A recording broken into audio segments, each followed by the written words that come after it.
السلام علیکم دوستانو، امید لرم چې ښه به وئ او د ژوند په مزو کې به وئ. نننۍ ویډیو په دې باندې ده چې تاسو څنګه د خپل فیسبوک پروفایل لاک کولی شئ.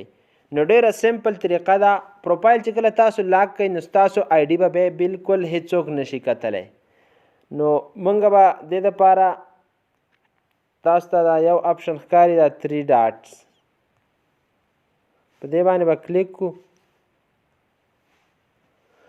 دا چې کله تاسو آن کوئ دا پروفایل لاکینګ اپشن، نو بیا به ستاسو آی ډي څوک نشي کتلی، صرف ستاسو فرینډ به شي کتلی، باقي څوک به نشي کتلی. دلته به موږ دا لاندې اپشن دی سیټینګ اینډ پرایویسي، په دې باندې به کلیک کړو. بیا دلته یو بل اپشن راوړي سیټینګ، په دې باندې به کلیک کړو. موږ به لږ لاندې راشو، ان دا اپشن به تاسو ته ښکاري پروفایل اینډ لاکینګ، پروفایل اینډ لاکینګ.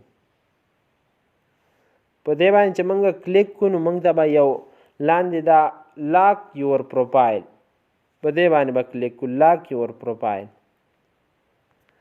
په دې باندې چې موږ کلیک کړو نو زموږ پروفایل به لاک شي. بیا تاسو چې کله ستاسو آی ډي څوک ګوري هغه ته به نه به ورته دا پروفایل پکچر راوړي، ان تاسو دا ښکاري یو لاک یور پروفایل، دا لاک شو. بیا چې کله تاسو بیا ته ان لاک کول غواړئ دغه طریقه به وکړئ، دې ته به راشئ ان لاک به یې کوئ.